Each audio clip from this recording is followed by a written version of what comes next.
Pemirsa, Presiden Prabowo Subianto meminta Komisi Pemberantasan Korupsi ikut mengawasi penyelenggaraan haji tahun ini. Prabowo juga mengutus Menteri Agama Nasaruddin Umar untuk bertemu dengan Menteri Urusan Haji Arab Saudi Taufik F. Al-Rabiah terkait penambahan kuota haji Indonesia.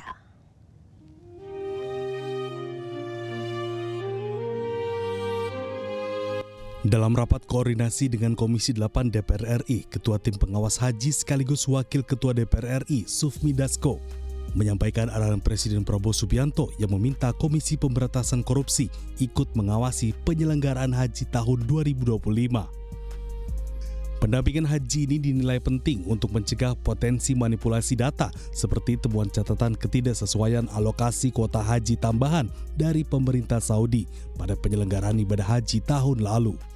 Ada keprihatinan bahwa kemudian penyelenggaraan haji ini dari tahun ke tahun memang harus diperbaiki. Nah, lalu kemudian dalam satu rapat saya dengar bahwa memang Pak Prabowo minta supaya penyelenggaraan haji ini didampingi oleh aparat penegak hukum, ya bisa nanti dari Kejaksaan, bisa dari KPK supaya penyelenggaranya bisa berjalan dengan baik. Sementara itu, Presiden Prabowo juga mengutus Menteri Agama Nasaruddin Umar untuk bertemu dengan Menteri Usulan Haji Arab Saudi Taufik Al-Rabiah dalam rangka finalisasi kerjasama penyelenggaraan haji 1446 Hijriah atau 2025 Masehi. Dalam pertemuan ini, Menteri Agama RI juga mengupayakan penambahan kuota haji Indonesia. Supaya kami bekerja dengan baik dan tenang, efektif, efisien, seperti harapan kita. Mudah-mudahan harapan kita bersama, haji tahun ini adalah lebih baik, walaupun harganya sedikit agak berbeda. Tapi kita ingin kualitas pelaksanaannya juga akan lebih baik. Terima kasih. Assalamualaikum warahmatullahi wabarakatuh.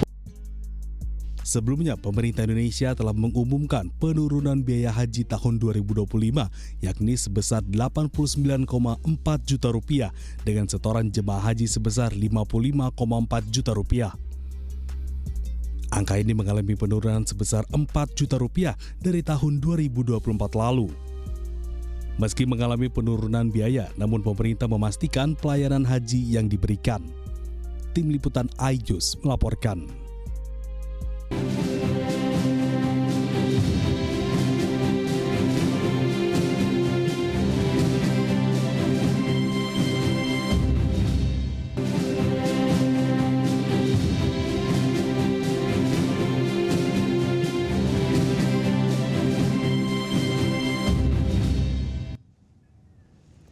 Pemirsa, Presiden Prabowo Subianto melakukan kunjungan kenegaraan ke Malaysia pada hari ini.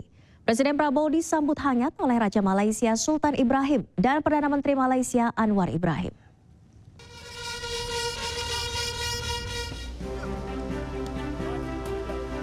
Presiden Republik Indonesia Prabowo Subianto disambut upacara kenegaraan di Istana Negara Malaysia Senin pagi. Dengan mengenakan pakaian setelan beskap hitam khas Melayu serta kain tradisional dan peci hitam, Prabowo disambut oleh Yang di-Pertuan Agong 17 Sultan Ibrahim serta Perdana Menteri Malaysia Anwar Ibrahim. Kunjungan diawali dengan upacara penyambutan kenegaraan yang digelar di Peterana di Raja Istana Negara. Lagu kebangsaan kedua negara yakni Indonesia Raya dan Negaraku berkumandang dalam suasana hikmat.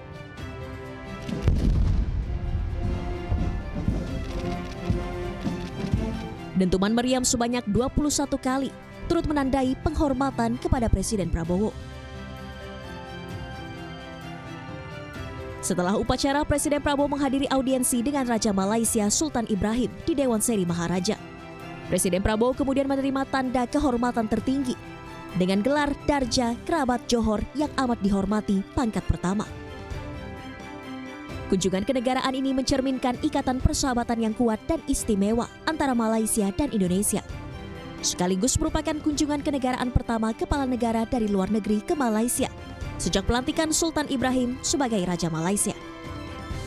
Tim Liputan iNews melaporkan.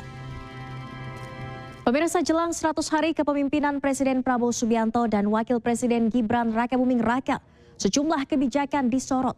Hasilnya, program makan bergizi gratis menjadi program favorit untuk warga Indonesia.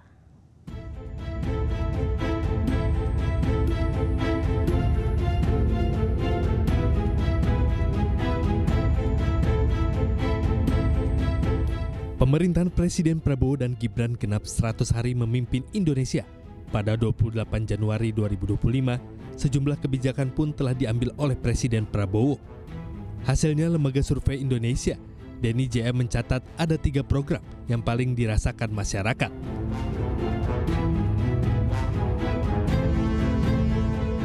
Program makan bergizi gratis mencatat skor tertinggi yaitu 8,4 sebagai program paling dirasakan masyarakat. Rakyat memilih program ini memberikan sejumlah manfaat di antaranya, mengurangi angka stunting dan malnutrisi, mendukung pertumbuhan ekonomi, serta meningkatkan kualitas generasi mendatang dengan kesehatan yang lebih baik.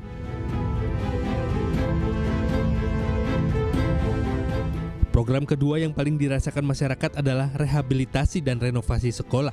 Masyarakat menilai program ini bisa memperbaiki infrastruktur, pendidikan, meningkatkan kualitas lingkungan belajar dan mengurangi kesenjangan pendidikan antara kota dan desa.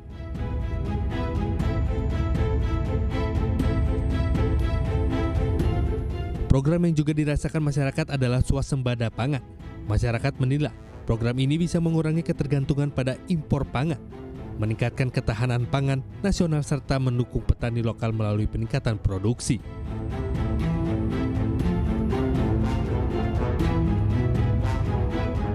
Lembaga survei Litbang Kompas juga sempat mengukur tingkat kepuasan pemerintah Prabowo Gibran. Hasilnya 80,9%. Warga Indonesia menyatakan kepuasan atas kinerja pemerintah Prabowo Gibran. Hanya 19,1% yang menyatakan ketidakpuasannya. Sementara 89,4% menyatakan keyakinannya atas pemerintahan Prabowo Gibran. Hanya 10,6% menyatakan tidak yakin. Presiden Prabowo Subianto pun menyatakan dirinya dan pemerintahannya bekerja bukan untuk mencari penilaian, namun mereka bekerja untuk rakyat. Saya sudah lihat kemampuan kita yang real.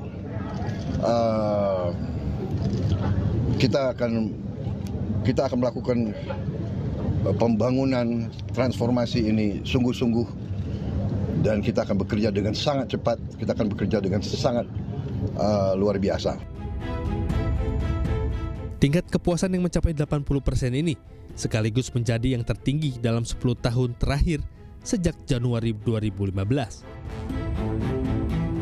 Tim Liputan iNews melaporkan.